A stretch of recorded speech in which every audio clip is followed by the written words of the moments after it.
Hi Virgo, welcome to your May 2021 Astrological Forecast. Please remember to subscribe to my channel. Check out the Ask Me a Question section below in the description area there. There's also a link to my website if you would like to have your personal chart done. And check out my weekly forecast. So the month starts off with the sun in a fellow earth sign Taurus. Where you have Taurus in your chart is your 9th house. There's a new moon here on the 11th. So I would think your 9th house, okay, you also have the planet Uranus in Taurus, okay? It's already been here for a few years and will be here for a few more. So having this planet here kind of brings about the opportunity to check out new cultures, kind of new philosophies, your take on religion, all kinds of things. Spirituality may be a little bit different. Your reading material could be a little bit more esoteric even. But I think this planet being here is bringing out the explorer in you, making you want to I don't know, physically do things, get out there and visit some places that are maybe historically interesting. You may have developed even a more interest in like outer space or NASA, something like that, or movies pertaining to outer space that take place in outer space, something like that. So, all kinds of different things going on here. This house represents many, many things, and one of them is long-distance travel. Usually travel to another country, but it could be within your own country. 2, just across it, maybe. So many opportunities to do just that, just pop up suddenly for you to travel. This is also the house of media and publishing. Something that possibly you've written could be have already been published, getting an awful lot of attention right now, or it's something that you're beginning to write, especially around this new moon. New moon brings new beginnings wherever it's occurring. So there's a new beginning going on here and something possibly that you've written, okay? This is also the house of higher learning. Even if you're not attending an actual university in person or even online, maybe you're learning something on your own. So, this would be the time that something like that would take root in your mind at least, okay? But this is also the house of legal matters, so I do have to mention that, that this area right here will always be like fluctuating, sometimes very surprising things happening, and then it cools down, back and forth, back and forth. It's feast or famine kind of in a way. So if you were involved in any kind of let's say like even a lawsuit that involves like tons of other people, it could be something like that there's just constant fluctuation into whatever's going on with it. Okay, but the sun moves into Gemini on the 20th, but before then, Mercury moves into Gemini on the 3rd, and Venus moves into Gemini on the 8th. So you've got the sun, Venus, and Mercury in your 10th house of career. Okay, career and your outer persona, public and professional reputation. It's what you do for a living, more or less, but it's your most public house in your chart. So if you were trying to get, let's say, attention, media attention especially, this would be the time that you would be doing that, because all these planets are here just making you very visible, especially with the sun here. Having Venus here means that people are saying very nice things about you or noticing things about you, but usually it's your appearance, like the way you dress, your style, or how good looking you are, or something like that, your beautiful hair or face or whatever, or even your voice, the way you speak, whatever. If you were trying to get publicity, this is when you would get it. If you weren't, you're just your everyday, whatever Joe who lives next door, you're still going to get attention and compliments from people, even complete strangers, okay, as to your appearance and whatever. This could even be just personally, if you don't work at all, or if you're retired, you're still really out there publicly. If you do, if you are working right now, you would be having an awful lot of contact with your employer or your higher ups. You would pretty much have a good rapport with them right now because of Venus being here. It doesn't really bring about a big, promotion or anything like that, but that's always a possibility. Mercury in this area, though, will turn retrograde on the 29th, so I'll cover that next month because it happens too late in the month for it to really affect you all that much. But some kind of changes, whatever's going on here right now in your career, some of the changes could go back to the way they were, more or less, starting next month when Mercury retrogrades. Maybe something that even you've decided to do about your career, even if you're looking for another position or something like that. When this planet turns retrograde, you'll come back and think about it and think that maybe it wasn't such a good idea after all. Whatever, all kinds of possibilities, though, for your career or your public life, okay? Mars is in Cancer in your 11th house of close friends, but acquaintances, though, too, okay? Where you would normally go to hang out, the crowd that you hang out with, any kind of organization that you belong to, and also the house of social media, the internet, and dreams, hopes, and wishes. So having Mars here makes you a little bit more aggressive or more energetic or more interested even in meeting new people, especially online. If you're not able to get out at this time, that's what you would be doing, a lot more socializing online and social media. But if you are able to actually get out, that's kind of more or less what you would like to do, is get out in person or see people in person. There could possibly be an organization that you would like to join at this time. So maybe you're learning more about them or are in touch with them.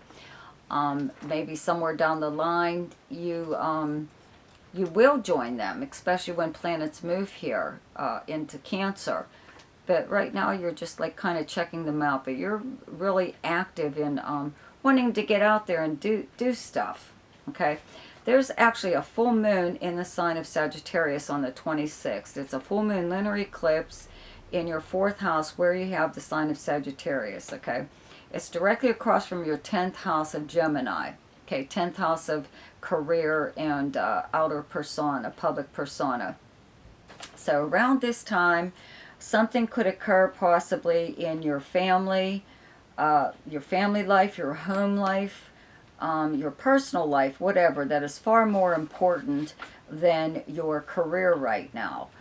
So your career kind of is put on the back burner in a way, just around this full moon. It's not like a very big deal. It's just that you may have to stop whatever you're doing, let's say at work, to take care of something like personal, okay?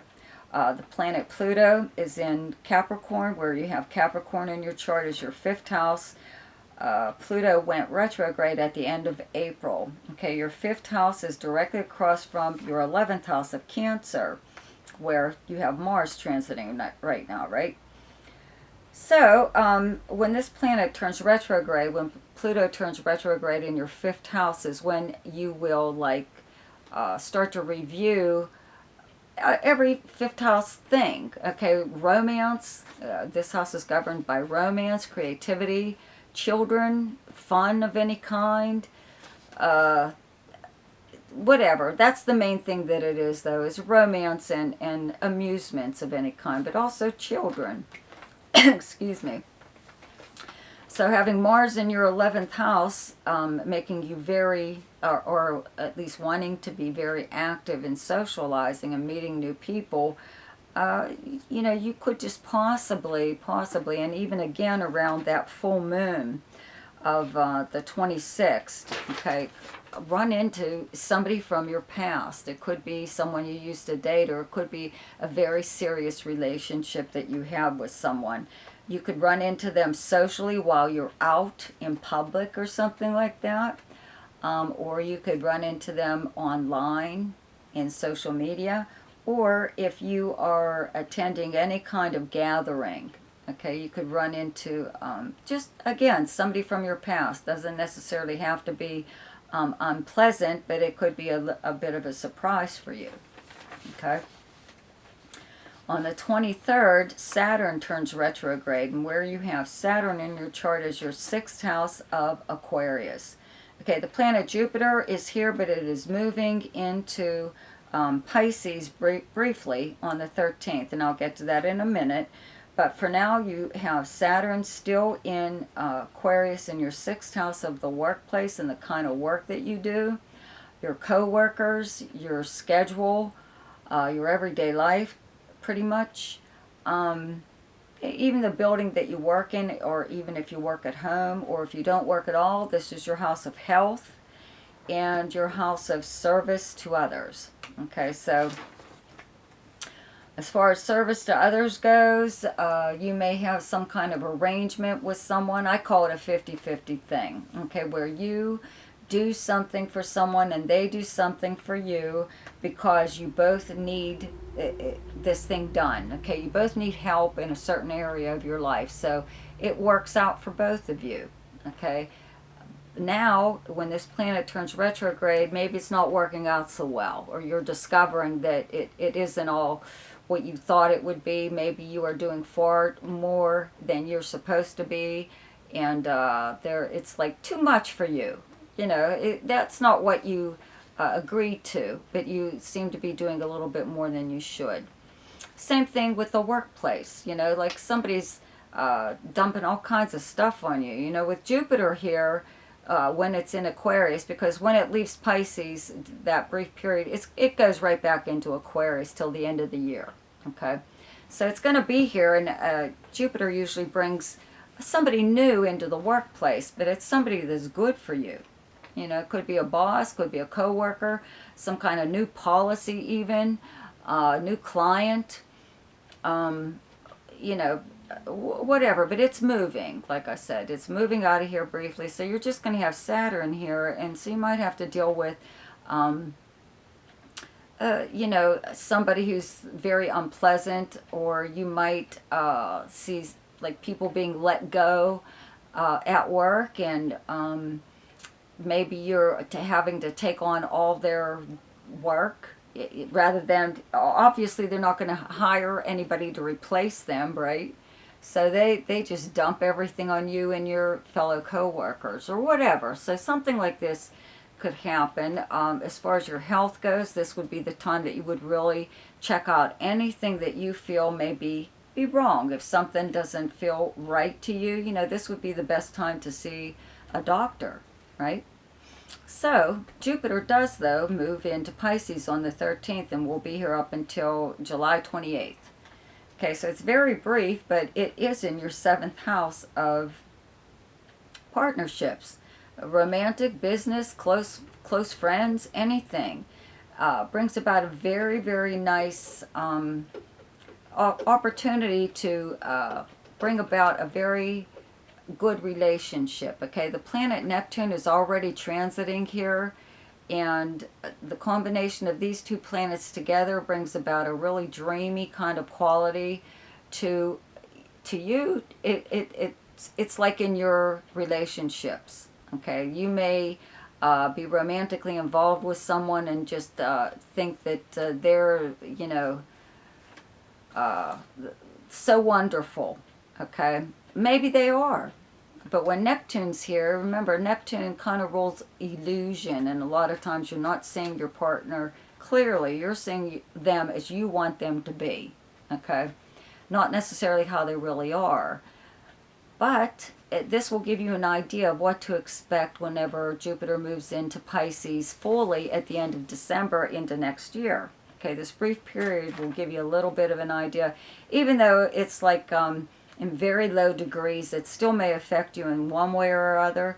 But it does bring about a very nice combination of these two planets together. Is very altruistic and very spiritual. So maybe you may have like an even greater closeness with someone that you're very close to already, but not necessarily in a spiritual way. Okay, so it could bring that out in both of you. So the best time to do something each month is when the moon is in your own sign, and the moon is in Virgo on the 19th, 20th, and 21st. The best time to lay low is when the moon is in your opposite sign, and your opposite sign is Pisces, and those dates are the 5th, 6th, and 7th. The best time for romance, recreation, creativity, fun, any kind of speculation or gambling, and anything to do with children is the 1st, 2nd, 15th, 16th, 17th, 28th, and 29th. The best time for money is the 7th, 8th, 9th, 22nd, and 23rd. The best time for your career is the 12th, 13th, and 14th. And the best time for communication and travel is the 9th, 10th, 11th, 12th, 24th, and 25th. So I hope you enjoyed your astrological forecast for May. Be sure to subscribe to my channel and check out my weekly forecast. See you next week. Goodbye.